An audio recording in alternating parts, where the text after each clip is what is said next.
نحمد و نصلی علی رسول الکریم اما بعد فاعوذ باللہ من الشیطان الرجیم بسم اللہ الرحمن الرحیم رب اشرح لی صدری ویسر لی امری واحلل عقدۃ من لسانی یفقہوا قولی. تلاوت.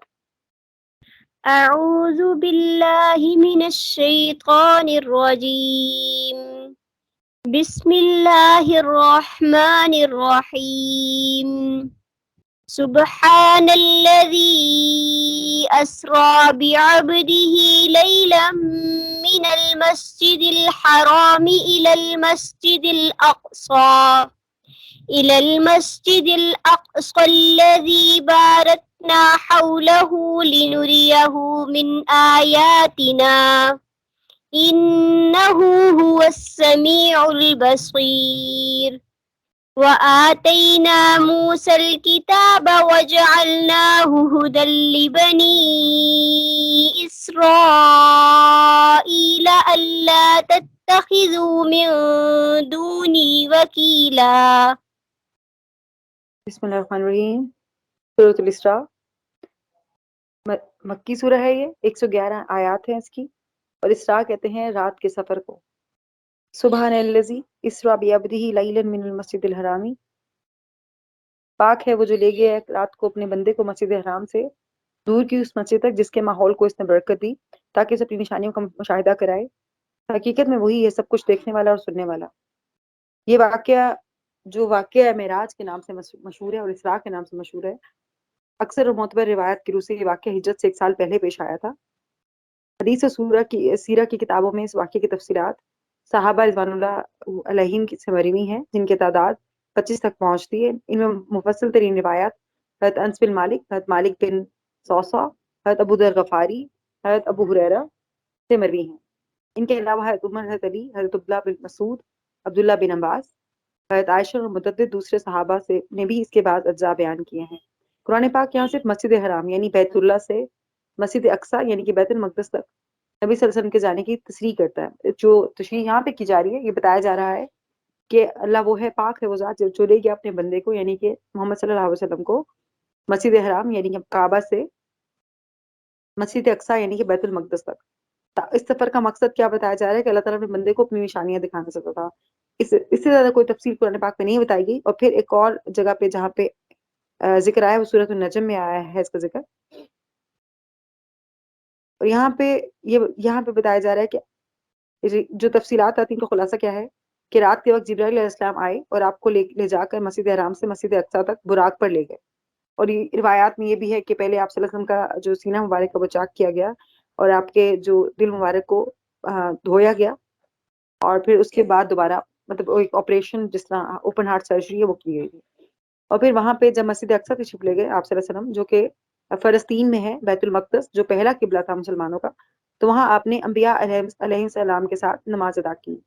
پھر آپ کو عالم بالا کی طرف لے کر چلے اور وہاں مختلف طبقات سماوی میں مختلف جلیل القدر انبیاء سے آپ کی ملاقات ہوئی. مطلب مختلف آسمانوں پہ پہلے، دوسرے، تیسرے، چوتھے، پانچویں، ساتویں پر آپ کی مختلف انبیاء سے ملاقات ہوئی. اور آخر کار آپ انتہائی بلندی پہ پہنچ کر اپنے رب کے حضور حاضر ہوئے. اور اس حضوری کے موقع پر دوسری اہم ہدایت کے علاوہ آپ کو 5 وقت نماز کی فرضیت کا حکم ہوا. اس کے بعد آپ بیت المقدس کی طرف پلٹے اور وہاں سے مسجد حرام واپس تشریف لے گئے. اس سلسلے میں بکثرت روایات سے معلوم ہوتا ہے کہ آپ کو جنت و دوزخ کا مشاہدہ بھی کرایا گیا. اور دوسری معتبر روایتیں بتاتی ہیں کہ دوسرے روز جب آپ نے اس واقعے کا ذکر لوگوں سے کیا تو کفار مکہ نے بہت مذاق اڑایا اور پھر مسلمانوں میں بعض کا ایمان متزلزل ہو گئے. لیکن جب ابو بکر رضی اللہ عنہ سے کہا گیا کہ آپ کے ساتھی نعوذ باللہ مجنون ہو گئے ہیں اور وہ یہ کہہ رہے ہیں کہ وہ رات کو آسمانوں پر تشریف لے گئے ہیں، تو ابو بکر صدیق کہنے لگے تم جھوٹ بول رہے ہو. لیکن انہوں نے کہا نہیں، آپ جا کے پوچھ لیجیے آپ کے ساتھی اس طرح کہہ رہے ہیں، مطلب نبی صلی اللہ علیہ وسلم کے بارے میں کہا. تو انہوں نے کہا اگر وہ کہہ رہے ہیں تو یہ سچ ہے. اس کے بعد سے آپ کا لقب جو ہے صدیق مشہور ہو گیا. اس سفر کی کیفیات کیا تھیں؟ یہ عالم خواب میں پیش آیا یا بیداری میں آیا، یا حضور صلی اللہ علیہ وسلم بجاتے خود تشریف لے گئے یا اپنی جگہ بیٹھے بیٹھے روحانی طور پر مشاہدہ کرایا گیا؟ اس کا مشاہدہ، اس کے سوالات کا جواب قرآن پاک خود دے رہا ہے. ان کے خود بتا رہا ہے کہ یہ کوئی ایسا واقعہ نہیں ہے کہ جس میں جو خواب میں پیش آیا، بلکہ نبی صلی اللہ علیہ وسلم نفس نفیس خود اپنے جسم کے ساتھ، جسم مبارک کے ساتھ وہ تشریف لے گئے تھے. اور پھر اور کیا بتایا جا رہا ہے کہ یہ الفاظ بھی ہیں کہ ایک رات اپنے بندے کو لے گئے، جسمانی سفر.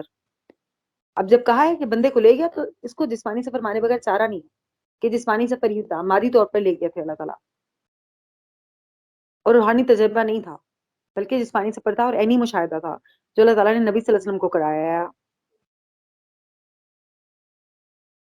تو پھر اہل مکہ نے اس پر بھی آپ صلی اللہ علیہ وسلم کا مذاق اڑایا اور اس کو بعید العقل بات قرار دیا، اور کچھ مسلمان جو تھے جن کا ایمان کمزور تھا وہ ان کا ایمان بھی متزلزل ہو گیا، لیکن یہ حق ہے کہ معراج کے موقع پر بہت سے مشاہدات کرائے گئے تھے نبی صلی اللہ علیہ وسلم کو، اور بہت ساری چیزیں دکھائی گئی تھی، جیسے زناکاروں کی تفصیلات دکھائی گئی تھیں، اور پھر جو فتنہ انگیز ہے اس کی تفصیلات بتائی گئی تھیں کہ وہ کیا کریں گے۔ زناکاروں کے پاس جو ہے سڑا ہوا گوشت کھانا، مطلب سڑا ہوا گوشت کھا رہے تھے زناکار، یہ بتایا گیا، اور اس کے بعد برے اعمال کی سزائیں آپ کو دکھائی گئیں، اور عالم آخرت کی سزاؤں کا پیشگی مشاہدہ کرایا گیا۔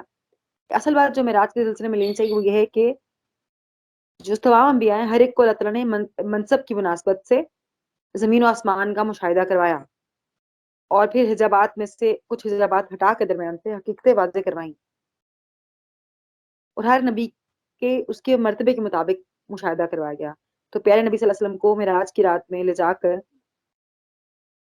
اللہ تعالیٰ نے تمام ساتوں آسمانوں کی سیر کرائی، اور ان ساتوں آسمانوں میں مشاہدات کروائے، تمام انبیاء سے ملوایا، اور پھر اللہ تعالیٰ نے خود بھی ہم کلام ہوئے آپ صلی اللہ علیہ وسلم سے۔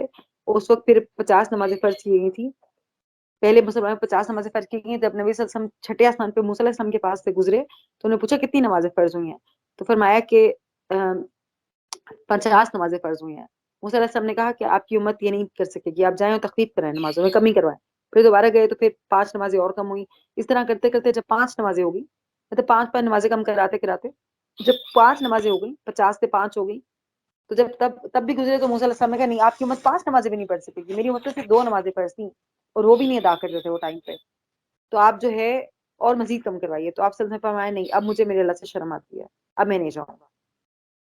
تو یہ ایک ایسا واقعہ جس میں نبی صلی اللہ علیہ وسلم کو باقاعدہ بنفس نفیس لے جایا گیا۔ یہاں پہ اتنی بات کی ہے کہ مسجد حرام سے مسجد اقصی یعنی بیت المقدس تک کا سفر کرایا گیا، لیکن آگے بھی آسمانوں کی بھی سیر کرائے گی، اور بہت ساری ہمیں احادیث میں تفصیلات ملتی ہیں، اور خود نبی صلی اللہ علیہ وسلم نے خود اس کی تفصیلات بتائی ہیں۔ اور پھر اگلی آیت دیکھیے، آتینا موسیٰ الکتاب وجعلناہ ھدی لبنی اسرائیل اللہ تتخذوا من دونی وکیلا، ہم نے موسیٰ کو کتاب عنایت کی تھی اور اس کو بنی اسرائیل کے رہنما مقرر کیا تھا کہ میری سوا کسی اور کو کارساز نہ ٹھہرانا۔ اب نبی صلی اللہ علیہ وسلم کے معراج کے واقعے کے بعد جو پیغمبر ہیں موسیٰ علیہ السلام کلیم اللہ، ان کا ذکر کیا جا رہا ہے کہ قرآن پاک میں اب یہ بتایا جا رہا ہے کہ موسیٰ علیہ السلام کو کتاب دی گئی تھی جس کا نام تورات تھا، جس طرح آپ صلی اللہ علیہ وسلم کو قرآن دیا گیا ہے، اور ان کو بنی اسرائیل کے لیے ہادی یعنی کہ رہنما بنا کر بھیجا گیا تھا۔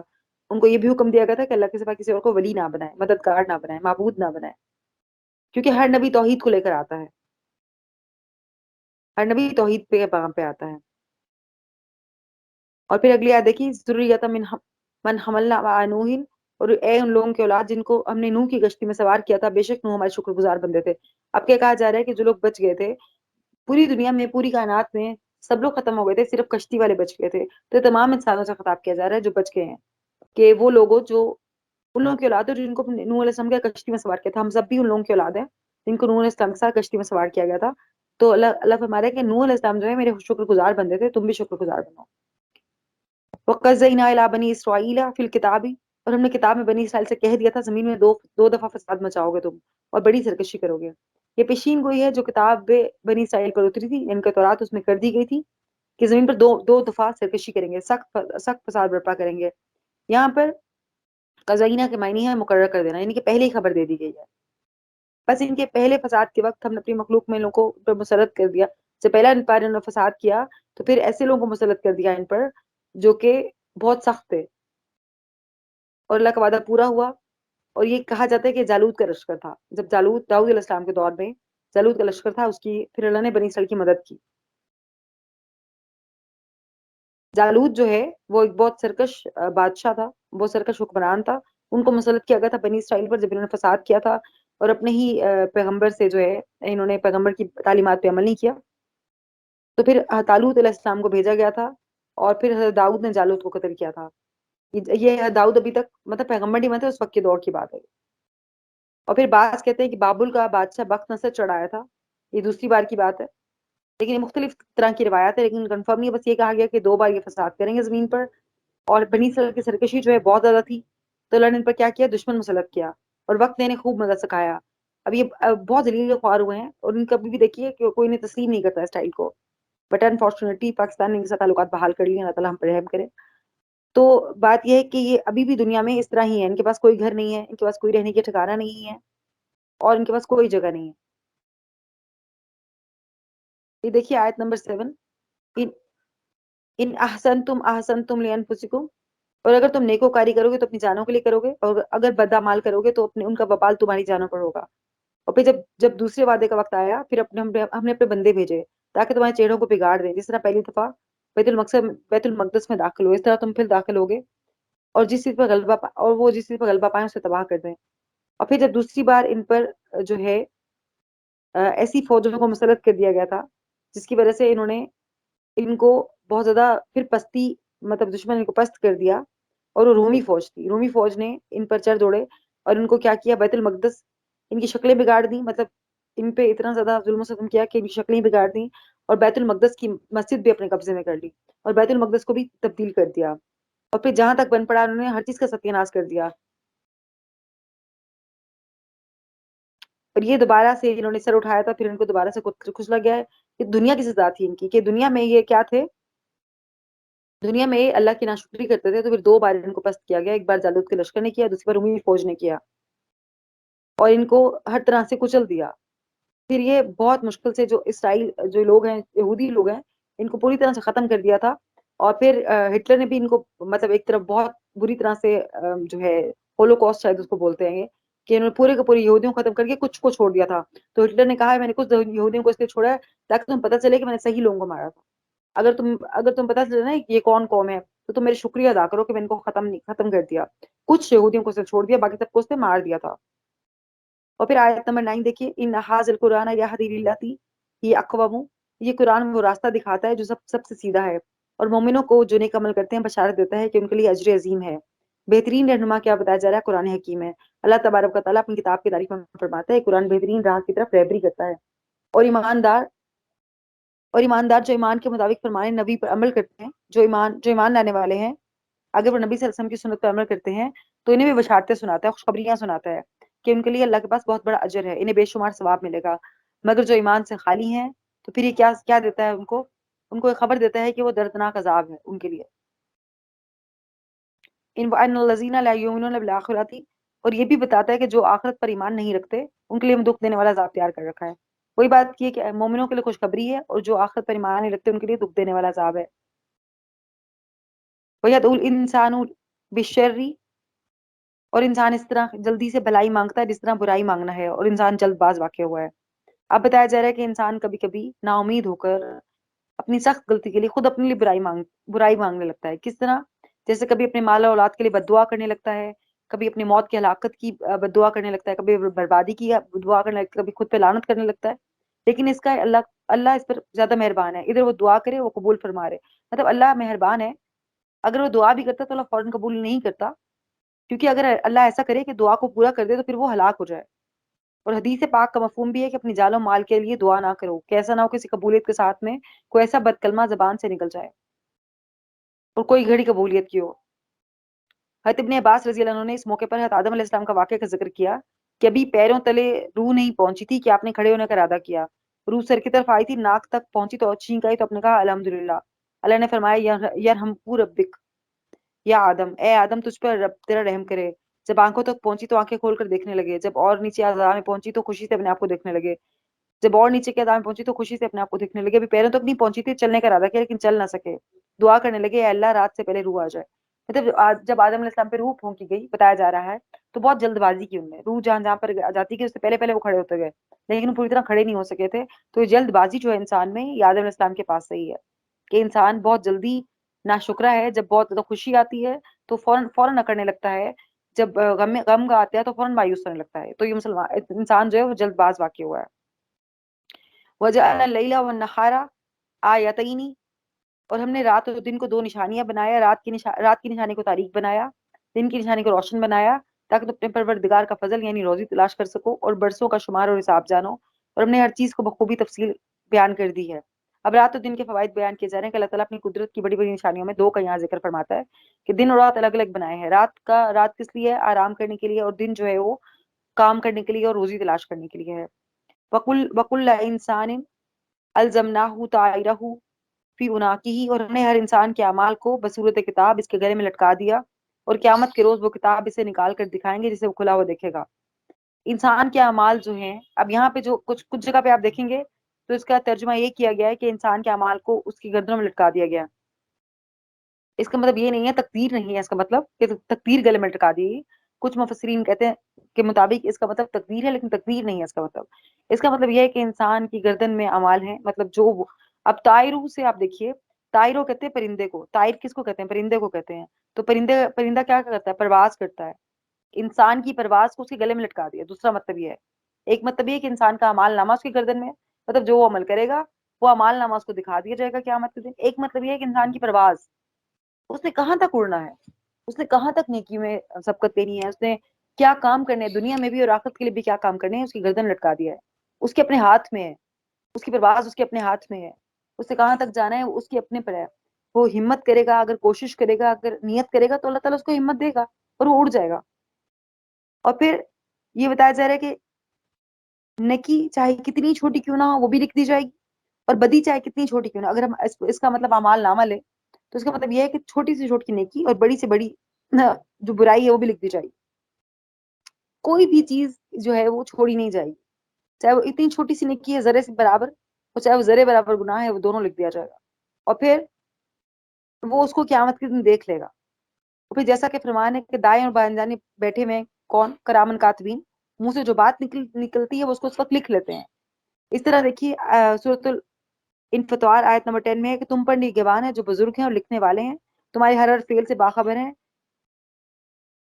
اور پھر کیا بتایا جا رہا ہے کہ تمہارے کیے ہوئے اعمال کا بدلہ تمہیں ملے گا. ہر جگہ سے ہر برائی کرنے والے کو سزا دی جائے گی, اور ہر اچھا عمل کرنے والے کو اس کی جزا دی جائے گی. اور یہ تمام اعمال, نیک اور بد اعمال, صبح شام دن رات برابر لکھے جا رہے ہیں. اس طرح حدیث پاک کا مفہوم ہے کہ البتہ ہر انسان کی شامت اعمال اس کی گردن میں ہے, یعنی کہ ہر چیز جو وہ کام کرتا ہے اس کی گردن. یہاں پہ ایک بات اور بھی پتہ چل رہی ہے ہمیں, دنیا ہو یا آخرت, ہمارے ساتھ جو بھی ہوتا ہے نا ہمارے اپنے اعمال کی وجہ سے ہوتا ہے. اگر ہم اچھے کام کریں گے دنیا میں بھی اچھائی ملے گی اور آخرت میں بھی اچھائی ملے گی. لیکن آزمائشیں بھی کچھ آتی ہیں, لیکن الٹیمیٹلی جو ہے وہ اچھا ہوگا. لیکن اگر ہم اچھا عمل نہیں کرتے تو نہ آخرت میں بھلائی ہے نہ ہی دنیا میں بھلائی ہے. دنیا میں بھی اس کی سزا مل کے رہتی ہے اور آخرت میں سزا مل کے رہتی ہے. تو پھر اس اعمال کے مجموعے کو ایک کتاب کی صورت میں بنا دیا جائے گا, اور اس کتاب کو جن کے اعمال اچھے ہوں گے ان کے دائیں ہاتھ میں دیا جائے گا, اور جن کے اعمال برے ہوں گے ان کے بائیں ہاتھ میں دیا جائے گا. نیکیوں والے کے نیکیاں جو ہے دائیں ہاتھ میں دی جائیں گی, اور برائیاں جو ہیں بائیں ہاتھ میں دی جائیں گی. اور وہ ہر چیز کو پڑھ لیں گے, ایک ایک چیز پڑھ لیں گے. انسان اپنے تمام اگلے پچھلے اعمال سے خبردار کر دیا جائے گا. تمام کی تمام چیزیں, جو کچھ بھولی بستی چیزیں جو بھی ہوں گی دنیا میں اس کو یاد آ جائیں گی, اور پھر کوئی عذر پیش کرنے کی گنجائش ہی نہ رہے گی. کیونکہ جو سامنے کتاب پڑھ رہا ہوتا ہے انسان, تو اس کو پتا ہوگا میں نے یہ کیا ہے. اور پھر یہاں پہ کہا گیا کہ ایک مخصوص حصہ, مخصوص چیز جو ہے گردنوں میں لٹکا دی, یعنی کہ کوئی بھی چیز جو ہے اچھی بری چیز, ان کے جو انسان کے اعمال ہے اس سے گلے کا ہار ہے, ان کو اپنے سے ہٹا نہیں سکے گا. ہر عمل پہ, ہر دن ایک عمل پہ ہمارے مہر لگ جاتی ہے. اس طرح حدیث پاک کا مفہوم ہے کہ ہر دن کے عمل پہ مہر لگ جاتی ہے. جب مومن بیمار پڑتا ہے تو فرشتے کہتے ہیں اے اللہ تو نے فلاں کو تو روک لیا ہے. اللہ فرماتے ہیں جو اس کے اعمال تھے وہ برابر لکھتے جاؤ, یہاں تک کہ میں اسے تندرست کر دوں یا فوت کر دوں. اور یہاں پہ کچھ مفسرین کے مطابق طائر سے مراد عمل ہے, لیکن کچھ مفسرین کے مطابق طائر سے مراد جو ہے ہماری پرواز ہے, کہ ہم کہاں تک اڑ سکتے ہیں, ہم کہاں تک اچھے اعمال کر سکتے ہیں, وہ سب ہماری گردنوں, مطلب ہم پر ہی ہے. اللہ نے ہم پر چھوڑ دیا ہے یہ چیز. اور پھر دائیں اور بائیں فرشتے بیٹھے ہیں, صحیفے کھلے ہوئے ہیں. داہنی جانے والا فرشتہ نیکیاں لکھتا رہتا ہے, اور بائیں جانے والا جو فرشتہ ہے, بائیں جانے والا, وہ کیا لکھ رہا ہے؟ بدیاں لکھ رہا ہے. اب انسان کو اختیار ہے نیکی کرے یا بدی کرے, لیکن کب تک یہ کام چل رہا ہے؟ جب تک ہمیں موت نہیں آ جاتی. اس لیے اپنے مرنے سے پہلے پہلے اپنے اعمال کو ہم بہتر کر لیں. اور پھر کیا کہا جائے گا؟ اقرا کتابک کفی بنفسک الیوم علیک حسیبا, کہا جائے گا اپنی کتاب پڑھ لے, تو آج اپنا خود محاسبہ کرنے کے لیے کافی ہے. جب انسان خود دیکھے گا اپنے آپ کو، تو پھر ایک اور جگہ فرمایا جاتا ہے، ایک اور جگہ فرمان ہے قرآن پاک کا یہ کہ انسان سوچے گا کہ کیسی کتاب ہے، کس نے چھوٹی چھوٹی بڑی سے بڑی چیز کچھ بھی نہیں چھوڑا میرے لیے، سب کچھ لکھ چھوڑا، یہ کیسی کتاب ہے؟ وہ اس کے اعمال کی کتاب ہوگی۔ آیت نمبر 16 دیکھیے، وَإِذْ أَرَدْنَا أَن نُهْلِكَ قَرْيَةً أَمَرْنَا، اور جب ہمارا ارادہ کسی بستی کو ہلاک کرنے کا ہوتا ہے تو وہاں کے آسودہ لوگوں کو فواحش پر معمور کر دیا جاتا ہے، تو وہ نافرمانیاں کرتے رہتے ہیں، اور پھر اس پر عذاب کا حکم ثابت ہو جاتا ہے اور ہم اسے ہلاک کر ڈالتے ہیں۔ جب کوئی اس بستی کو ہلاک کیا جاتا ہے تو کیا ہوتا ہے کہ وہاں کے جو آسودہ حال لوگ ہوتے ہیں، وہاں کا جو امراء ہوتے ہیں، برائی میں پڑ جاتے ہیں، وہ نافرمانیاں کرتے ہیں، تو پھر ان پر عذاب آ جاتا ہے اور پھر بستیوں کو ہلاک کر دیا جاتا ہے۔ آیت نمبر 18 دیکھیے، من کان یرید العاجلۃ عجلنا لہ فیہا ما نشاء، اور جو شخص دنیا کی آسودگی کا خواہش مند ہوگا تو ہم اس میں سے جسے چاہتے ہیں اور جتنا چاہتے ہیں جلد دے دیتے ہیں، پھر اس کے لیے جہنم کو ٹھکانہ مقرر کر رکھا ہے جس میں وہ نفرین سن کر اور راندہ ہو کر، یعنی کہ ملامت کیا ہوا اور مذمت کیا ہوا داخل ہوگا۔ طالب دنیا جو ہے، دنیا کی طلب کرنے والا، اس کی خواہش کیا ہے؟ وہ دنیا ہی چاہتا ہے، اس کو آخرت سے کوئی غرض نہیں ہوتی۔ لیکن جو لوگ صرف دنیا چاہتے ہیں، جو صرف دنیا مانگتے ہیں، تو پھر ان کے لیے کیا ہوتا ہے؟ ان کے لیے آخرت میں برا ٹھکانہ ہے، یعنی کہ جہنم ہے۔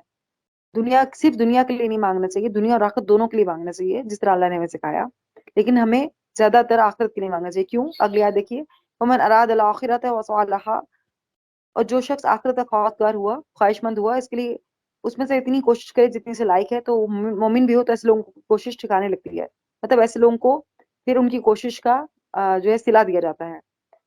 ہم ان کو اور ان سب کو جو تمہارے پروردگار کی بخشش سے مدد لیتے ہیں، اور تمہاری پروردگار کی بخشش رکی ہوئی نہیں ہے، ان سب کو جو اللہ کی بخشش مانگتے ہیں پھر ان کو اللہ کی بخشش دی جائے گی۔ یہی بتایا جا رہا ہے یہاں پہ کہ جو اللہ کی بخشش مانگے گا اس کو بخشش دی جائے گی، لیکن دنیا مانگے گا اس کو دنیا دی جائے گی، اس کو آخرت نہیں دی جائے گی۔ تو پھر ہمیں کیا کرنا چاہیے؟ دنیا اور آخرت دونوں کو مانگنا چاہیے اللہ سے، دونوں کو مانگنا چاہیے، کیونکہ اللہ کے یہاں تو کوئی سی چیز کی کمی نہیں ہے نا۔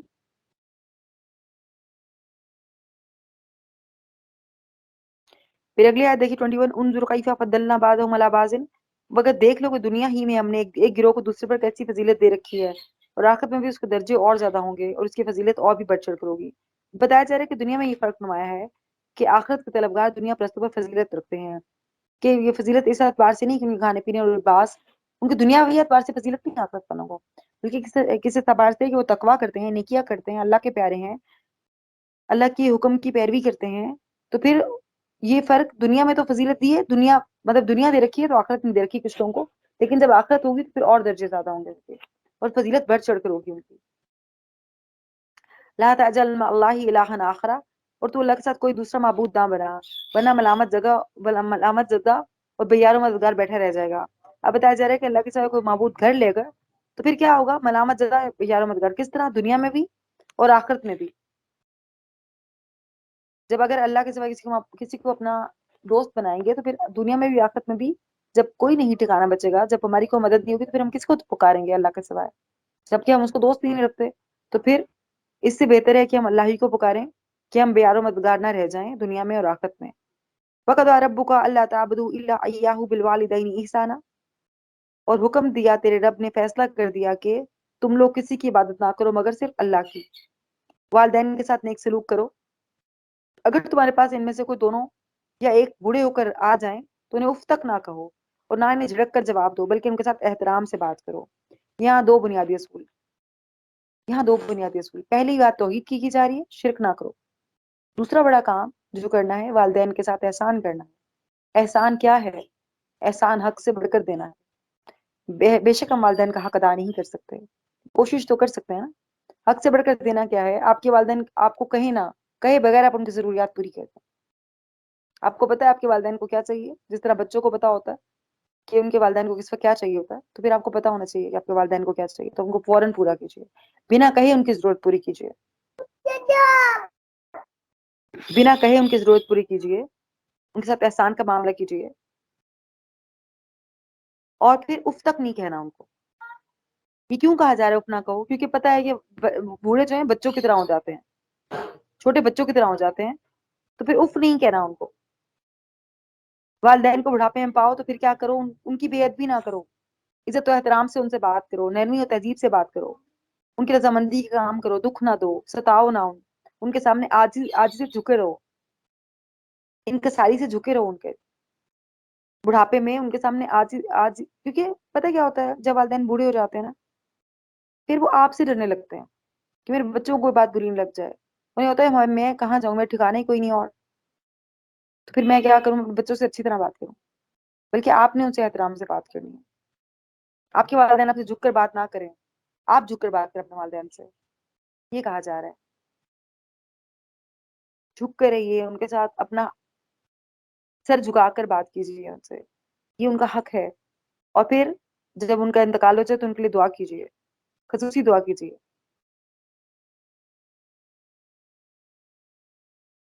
اور ان سے ادب سے بات کیجیے، عزت سے بات کیجیے۔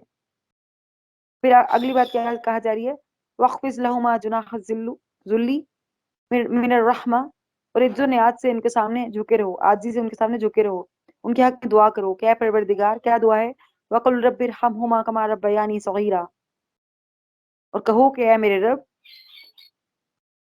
جیسا کہ انہوں نے مجھے بچپن میں میرے پر شفقت فرمائی، تو بھی ان کے حال پر رحم فرما، جیسے بچپن میں ان پہ رحم کیا تو بھی ان پہ ویسے ہی رحم کر، یہ دعا ہے، اس کو انڈرلائن کیجیے، رب ارحمہما کما ربیانی صغیرا، اے پروردگار، جیسا انہوں نے مجھے بچپن میں شفقت سے پرورش کیا ہے تو بھی ان کے حال پر رحم فرما۔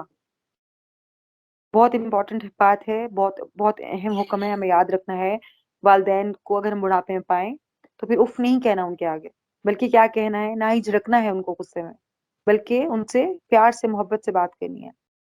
اور پھر کیا بتایا جا رہا ہے، ربک العالم بما فی نفوسکم، اور تمہارا رب خوب جانتا ہے تمہارے دلوں میں کیا ہے، اگر تم صالح بن کر رہو تو ایسے لوگوں کے لیے، تو ویسے سب لوگوں کے لیے درگزر کرنے والا ہے جو اپنے قصور پر شرمندہ ہو کر بندگی کے رویے کی طرف پلٹ آئے۔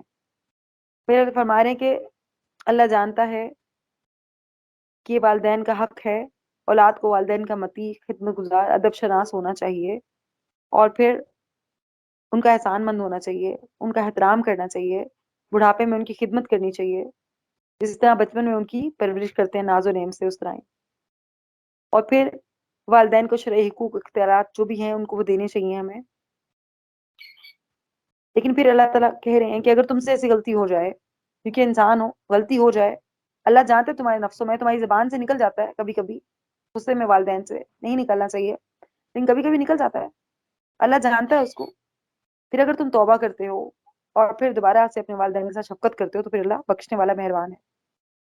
پھر بھی ہمیں کوشش کرنی چاہیے کہ ہم اپنے والدین سے بہت پیار سے محبت سے بات کریں، انہیں جھڑکے نہیں، ان پہ غصہ نہیں کریں، اگر انہیں کچھ نہیں آتا تو انہیں یہ نہ کہیں کہ تو آپ کو تو کچھ پتہ ہی نہیں ہے، آپ تو میری انسلٹ کرا دی میرے دوستوں کے سامنے، اس طرح کی باتیں نہیں کرنی، کیونکہ انہوں نے ہمیں بہت پیار سے محبت سے پالا ہے بچپن میں، ٹھیک ہے۔ اور پھر اگلی حکم کیا ہے، وَآتِ ذِی الْقُرْبَىٰ حَقَّهُ وَالْمَسَاکِینَ وَابْنَ السَّبِیلِ، اور رشتہ دار کو اس کا حق دو، اور مسکین اور مسافر کو اس کا حق دو، فضول خرچی نہ کرو۔ تین باتیں یہاں پر کہی جا رہی ہیں، رشتہ دار کو اس کا حق دو، مسافر کو اس کا حق دو، مطلب آپ کے رشتہ دار کو ایسے ہیں جو غریب ہیں، جو نہیں بھی ہیں، یہاں پہ یاد رکھیے گا، ہم صرف یہ سمجھتے ہیں جو رشتہ دار ہمارے، وہ رشتہ دار جو کہ مطلب غریب ہیں، جو کہ اپنی ضروریات پوری نہیں کر سکتے، مسکین ہیں، ان کی مدد کی جائے، یہ بات نہیں ہے، تمام رشتہ داروں کو دو، کہیں جا رہے ہو تو خوشی سے تحفے دو، کچھ لے کر جاؤ ان کے لیے، یہ کہا جا رہا ہے، اور مسافر پر بھی خرچ کرو، مسافر کو ملے، مجبور ہے، اس کو ویسے تو وہ غریب تھا لیکن اب وہ آپ کے شہر میں آیا ہے، اس کے بعد کرائے کے پیسے تک نہیں ہے تو اس کی مدد کرو، اور فضول خرچی نہ کرو۔ کیوں فضول خرچی نہ کرو، اگلی بات دیکھیے، ان المبذرین کانوا اخوان الشیطان شیاطین، اور وہ فضول خرچ شیطان کے بھائی ہیں، اور شیطان اپنے رب کا ناشکرا ہے۔ جو لوگ اللہ کی نعمتوں کی قدر نہیں کرتے، فضول خرچی کرتے ہیں، ایک چیز کی وجہ 10 چیزیں لے لیتے ہیں، کہا جا رہا ہے کہ یہ کام شیطان کا ہے، کیونکہ شیطان جو ہے وہ ناشکرا ہے۔ ناشکرا کس طرح ہے، ہمارے پاس وارڈروب بڑی ہوئی ہے اور ہم کہتے ہیں ہمارے پاس کپڑے نہیں ہیں، پوری وارڈروب بڑی ہوئی ہے اور ہم کہتے ہیں ہمارے پاس کپڑے نہیں، ہم دوسرے کپڑے لینے چلے جاتے ہیں، نئے کپڑے لینے چلے جاتے ہیں، تو وہی بات کی جا رہی ہے یہاں پہ کہ یہ کام شیطان کا ہے۔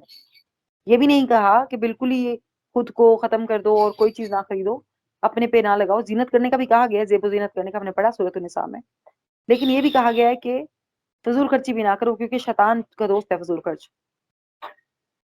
اور پھر کیا بتایا جا رہا ہے، وَإِمَّا تُعْرِضَنَّ عَنْهُمُ ابْتِغَاءَ، اور اگر حاجت مند رشتہ دار، مسکین یا مسافر سے تمہیں کترانا ہو، اس بنا پر کہ ابھی تم اللہ کی اس رحمت کہ جس کی تم امیدوار ہو، تلاش کر رہے ہو، تو انہیں نرم جواب دے دو.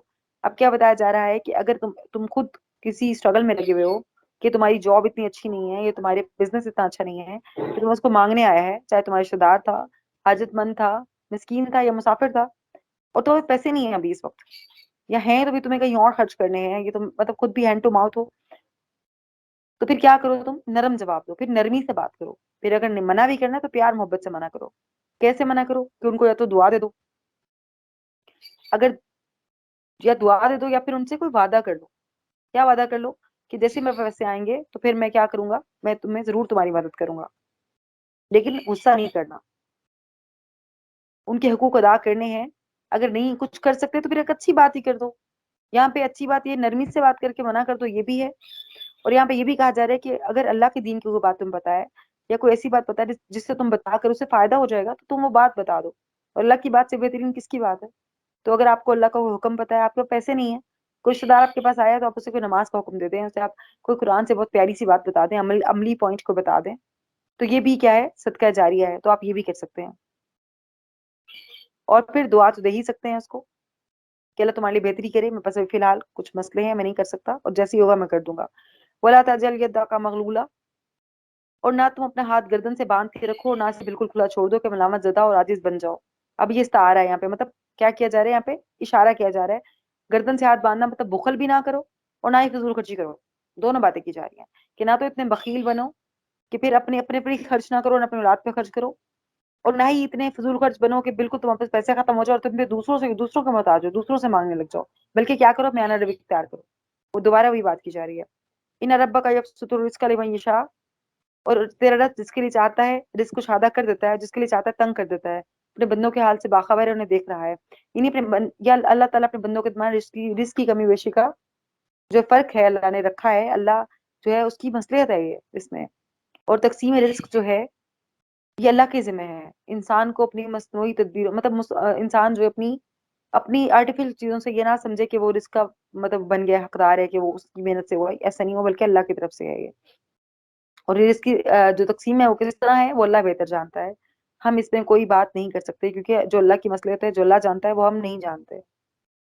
وَلَا تَقْتُلُوا أَوْلَادَكُمْ خَشْيَةَ إِمْلَاقٍ، آیت نمبر 31. اپنی اولاد کو افلاس کے اندیشے سے قتل نہ کرو، ہم انہیں بھی رزق دیں گے اور تمہیں بھی. در حقیقت ان کا قتل ایک بہت بڑی خطا ہے.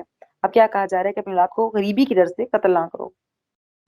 اب یہاں پہ زمانہ قدیم کی بات بھی کی جا رہی ہے کہ جب جیسے لوگ جو تھے اپنی اولادوں کو مار دیا کرتے تھے پولیس کی ڈر سے. اور دوسری بات یہ بھی کی جا رہی ہے، اب کچھ لوگ جس طرح اب آج کل یہ چیز ٹرینڈ میں ہو گئی ہے کہ جیسے کچھ لوگ کہتے ہیں کہ ابھی ہم جو ہے فائنینشلی اسٹیبل نہیں ہیں، ہم بیبی ابھی افورڈ نہیں کر سکتے.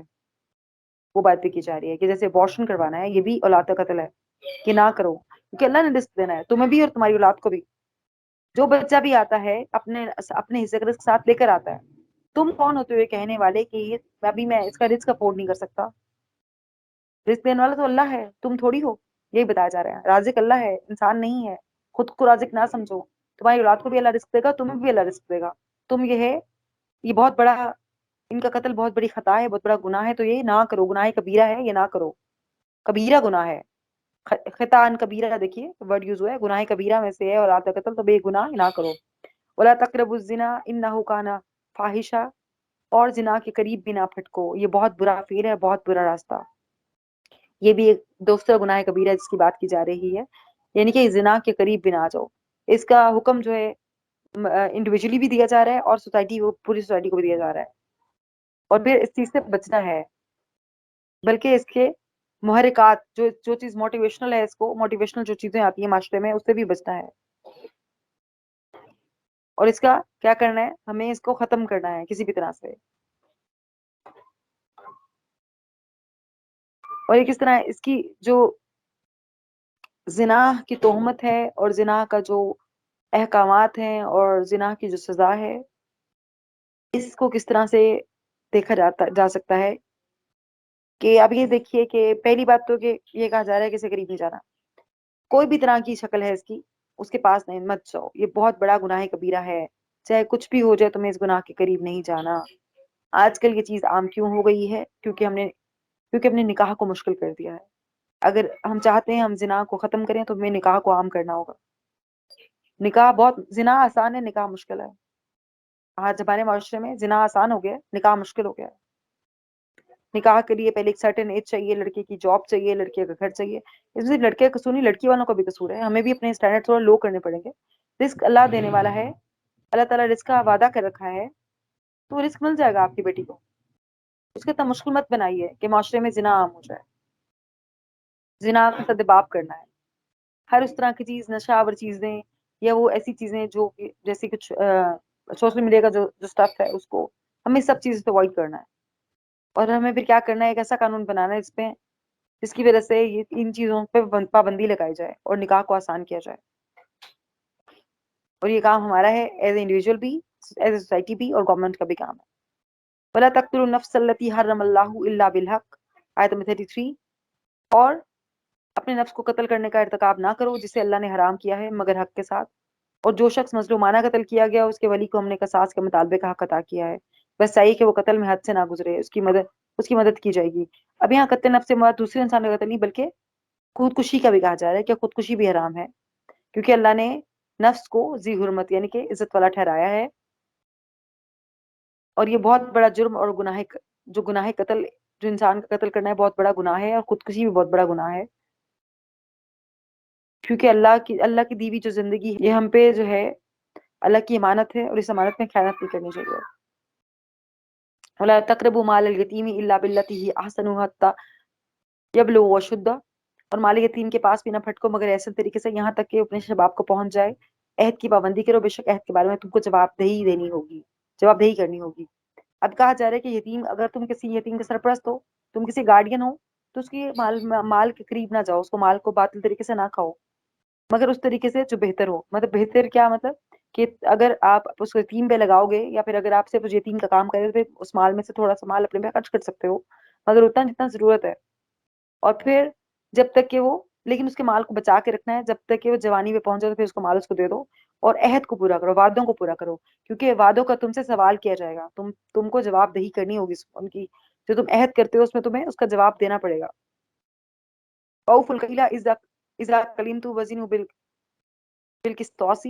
اور پیمانے دے دو تو پورا دو، پیمانہ دو تو پورا بھر کر دو، اور تولو تو ٹھیک سے ترازو سے تولو. اور یہ اچھا طریقہ ہے، اور ہر لحاظ سے بالحاظ انجام یہی بہتر ہے. اب کیا کہا جا رہا ہے کہ جب پیمانہ بھر کر دو تو پورا بھر کر دو. جب تم ناپ تول میں کرو تو پھر ناپ تول پورا پورا دو، ترازو سے پورا پورا ناپو، ایک ذرا بھی کمی بیشی نہیں ہونی چاہیے. اور ہم اس بات کو گناہ ہی نہیں سمجھتے. ہمارے جو شاپ کیپرز ہیں اس بات کو گناہ ہی نہیں سمجھتے کہ اگر وہ سودے میں کم یا زیادہ ہو جائے. اور جو پہلے لوگ تھے، جو پہلے زمانے کے لوگ تھے، وہ کبھی ہمیشہ تھوڑا سودا زیادہ دیا کرتے ہیں، مطلب وہ چیز زیادہ دیا کرتے تھے تاکہ کمی بیشی کا اندیشہ نہ رہے. لیکن ابھی تک سبزی والے ابھی تک ہمیں جو ہری مرچ اور دھنیا ہے ابھی تک فری میں دیتے ہیں، تاکہ وہ کمی بیشی والا جو ایلیمنٹ ہے نا پورا ہو جائے. لیکن بہت سارے لوگ اس کو گناہ نہیں سمجھتے، لیکن بہت بڑا گناہ ہے. اس گناہ کی بنیاد پر، ناپ تول میں کمی کی بنیاد پر شعیب علیہ السلام کی قوم پر عذاب آیا تھا، اور ہم آج جس کو کوئی گناہ نہیں سمجھتے. تو کہا جا رہا ہے اگر مسلمان ہو، ایمان والے ہو، تو پھر کیا کرو، پیمانہ پورا بھر کے دو. اور یہ مجھے لگتا ہے کہ سورہ بقرہ کے بعد بہت سارے جو فعل امر ہے یعنی کہ احکامات ہیں، وہ بہت سارے احکامات اس باری سورہ میں موجود ہیں. اور پھر کیا بتایا جا رہا ہے، کسی ایسی چیز کے پیچھے نہ لگو جس کا تمہیں علم نہ ہو. یقیناً آنکھ، دل اور کان سب کی باز پرس ہوگی، سب کے بارے میں سوال کیا جائے گا. اب کہا جا رہا ہے کہ وہم و گمان کے پیچھے نہ بھاگو. ایک تو یہ کہ جس کا علم نہیں ہے، کسی چیز کے بارے میں نہیں پتا، اس کے بارے میں فتوے نہ جاری کرو، اس کے بارے میں بات نہ کرو. جس کا تمہیں علم نہیں ہے، وہم اپنے گمان کی بنیاد پر فتوے نہ دو. یہی کہا جا رہا ہے یہاں پہ. جو علم نہیں ہے اس کی بدگمانی سے بچو. کسی گروہ پر یا کسی انسان پر بلا تحقیق کو الزام نہ لگاؤ، اور محض شبے کی بنیاد پر کوئی کارروائی نہ کرو. گمان کی بنیاد پر کسی کو پکڑنا، مار پیٹ کرنا، حوالات میں ڈال دینا، یہ قطعی کیا ہے، ناجائز ہے. اور یہ کہ خود سے سوچ لو کہ یہ عورت ٹھیک نہیں ہے، یہ مرد ٹھیک نہیں ہے، اس کے بارے میں طرح طرح کی تہمت لگاؤ، بہتان لگاؤ، برا بھلا وہ کہو، تو پھر یہ بات غلط ہے. اور دین کے بارے میں بھی غلط ہے کہ دین میں تمہیں کچھ چیز کا پتہ نہیں ہے اور تم دین کی بات کے پیچھے لگ گئے ہو، کسی ایسی بات کے پیچھے خود سے تم نے گمان کر لیا کہ یہ بات ہے، جبکہ اس کی کوئی دلیل نہیں اتری. اور دوسرا یہ بھی کہا جا رہا ہے کہ کسی کی ٹوہ نہ لو. اپنی آنکھ کو، کان کو، دل کو کسی کے پیچھے نہ لگاؤ. یہ کیا کر رہا ہے، کان لگا لگا کے سننا اور پھر دیکھنا، پیچھے کسی کا پیچھا کرنا، دل میں بدگمانی رکھنا، سب کے سب کیا ہے، گناہ ہے. کیونکہ آنکھ کا، کان کا اور دل کا سب کا جواب سب کو جواب دینا ہوگا. آنکھ کو اپنا جواب دینا ہوگا, کان کو اپنا جواب دینا ہوگا, دل کو اپنا جواب دینا ہوگا. کان کو جواب دینا ہوگا کہ حق سنا یا نہیں سنا, یا باطل سنتے رہے. آنکھ کو جواب دینا ہوگا کیا حق دیکھا, حق کو پہچانا, یا پھر کچھ غلط چیزیں دیکھتے رہے. اور پھر دل کا تو سوال ہوگا ہی کہ دل میں ایمان تھا یا پھر کیا تھا, دنیا کی محبت تھی یا طاغوت تھا یا شیطان تھا. ہمیں جو بھی دیکھنا ہے, جو بھی سننا ہے, اور اس پہ اپنے آپ کو بہت زیادہ فوکس رکھنا ہے کہ ہم کیا سن رہے ہیں, کیا دیکھ رہے ہیں, کیونکہ ہم سے ان کا سوال کیا جائے گا. وَلَا تَمْشِ فِي الْأَرْضِ مَرَحًا, اور زمین میں اکڑ کر نہ چلو, تم نہ زمین کو پھاڑ سکتے ہو نہ پہاڑوں کی بلندی کو پہنچ سکتے ہو. اب بتایا جا رہا ہے کہ تم زمین پہ اکڑ کے نہ چلو. جتنا مرضی تم زمین پہ زور سے پاؤں مار مار کے چل رہو, تم زمین کو پھاڑ نہیں سکتے. اور پھر اگر جتنا مرضی تم اکڑ اکڑ کے چل رہو, تو پہاڑوں کی بلندی کو سیدھا نہیں پہنچ سکتے. سب لوگ نہیں چڑھ سکتے نا پہاڑ پہ, کچھ لوگ جا سکتے ہیں. تو اگر جو پہاڑوں پہ جاتے ہیں وہ بھی پتہ نہیں کتنی مشکلات سے جاتے ہیں, اور رہ تو نہیں سکتے, واپس آ جاتے ہیں. تم پہاڑوں کی بلندی, تم پہاڑوں جتنے اونچی نہیں ہو سکتے. تم جتنا مرضی گردن اکڑا لو, تم اتنے بلند نہیں ہو سکتے جتنے پہاڑ بلند ہے. نہ تم زمین کو پھاڑ سکتے ہو, جتنا مرضی پیر مار مار کے زمین پہ چلو. تو پھر کیا کرو, تکبر سے بچو, تکبر سے بچو, اکڑ کر نہ چلو. تم زمین پہ کچھ تم نے, تمہارا زمین پہ حق نہیں ہے. کل تم اس زمین کے نیچے چلے جاؤ گے جس پہ آج تم اکڑ کر کے اور پیر مار مار کے چلتے ہو. کل تم اس زمین کے نیچے جاؤ گے, گردن اکڑاتے ہو اور بازو پھیلا کے چلتے ہو تکبر میں. تو یہ سب نہ کرو. اور پھر یہ تمام اعمال جو پیچھے بتائے گئے ہیں, تمام کی تمام چیزیں جو ہم نے پیچھے پڑھی, وہ کیا چیزیں تھیں؟ والدین کی نافرمانی کرنا, اولاد کو قتل کرنا, بخل کرنا, فضول خرچی کرنا, اور مسکین کو, مسافر کو, حقدار کو اس کا حق نہ دینا, اولاد کو قتل کرنا, زنا کرنا, خودکشی کرنا یا کسی کو ناحق قتل کرنا, مال یتیم باطل طریقے سے کھانا, عہد پورا نہ کرنا, اور ناپ تول میں کمی کرنا, اور گمانوں کے پیچھے چلنا, زمین پہ اکڑ کر چلنا. یہ تمام کیا چیزیں ہیں؟ کلو ذالک کانا سیئہ عند ربک, اور ان امور میں ہر ایک کا برا پہلو تیرے رب کے نزدیک ناپسندیدہ ہے. ان تمام امور جو بتائے گئے ہیں اللہ کے نزدیک ناپسندیدہ ہے, اللہ کو ہی ناپسند ہے. آیت نمبر 42 دیکھیے, قل لو کان معہ الہۃ کما یقولون اذا, اے محمد ان سے کہو اگر اللہ کے سوائے دوسرے خدا بھی ہوتے جیسا کہ یہ لوگ کہتے ہیں, تو مالک عرش کے مقام پر پہنچنے کی کوشش ضرور کرتے. یعنی کہ اگر جیسا یہ کہتے ہیں کہ اللہ کے سوائے کوئی الہ بھی ہوتے, تو پھر کیا ہوتا, وہ بھی خود کو عرش کا مالک سمجھتے, اور پھر ان میں کیا ہوتا, نعوذ باللہ جھگڑا ہوتا. پھر وہ کیا کرتے, وہ کہتے ہیں میں بھی عرش کا مالک ہوں, میں بھی عرش کا مالک ہوں. تو ایسی تو کوئی بات اللہ نے کی نہیں. وہ لڑتے, وہ بھی عرش کی طرف جانے کے لیے لڑتے, لیکن ایسا تو کچھ ہے ہی نہیں. یہ صرف ان کے گمان ہے. عقل کے اے لوگو, اہل مکہ, عقل کے ناخن لو کہ تو جو شرک کرتے ہو اللہ کے ساتھ, کہ اللہ کے ساتھ اوروں کی عبادت کرتے ہو, انہیں شریک الہی مانتے ہو, اور سمجھتے ہو کہ ان کی وجہ سے ہم قرب الہی حاصل کر لیں گے, تو ان سے کہو کہ اگر تمہارا یہ گمان سچ ہوتا کہ اللہ کے سوا کوئی معبود ہے, تو پھر وہ کیا کرتا, آسمان کی طرف جاتا, اور پھر ان میں لڑائی ہوتی, نعوذ باللہ. تو پھر یہ تمام دلائل دیے جا رہے ہیں تاکہ وہ عقل اختیار کریں, عقل سے سوچیں. سبحانہ و تعالی عما یقولون علوا کبیرا, پاک ہے وہ, بہت بالا و بلندتر ہے ان سے جو یہ بات, جو یہ ان باتوں سے جو یہ لوگ کہہ رہے ہیں. اللہ تعالیٰ پاک ہے, بلندتر ہے ان باتوں سے جو یہ کہہ رہے ہیں. تو سبح له السماوات السبع, اس کی پاکی تو ساتوں آسمان اور زمین اور ساری چیزیں بیان کر رہی ہیں جو آسمانوں اور زمین میں ہے. کوئی چیز ایسی نہیں ہے کہ اس کی ہم کے ساتھ اس کی تسبیح نہ کر رہی ہو, مگر تم ان کی تسبیح کو سمجھتے نہیں ہو. در حقیقت تو بڑا ہی بردبار درگزر کرنے والا ہے. اب کیا بتا جائے, کائنات کی تمام چیزیں, تمام اشیاء اس حقیقت پر گواہی دے رہی ہیں کہ اللہ ایک ہے, اسی نے سب کو پیدا کیا ہے, اور تمہیں ان کی تسبیح سمجھ نہیں آتی.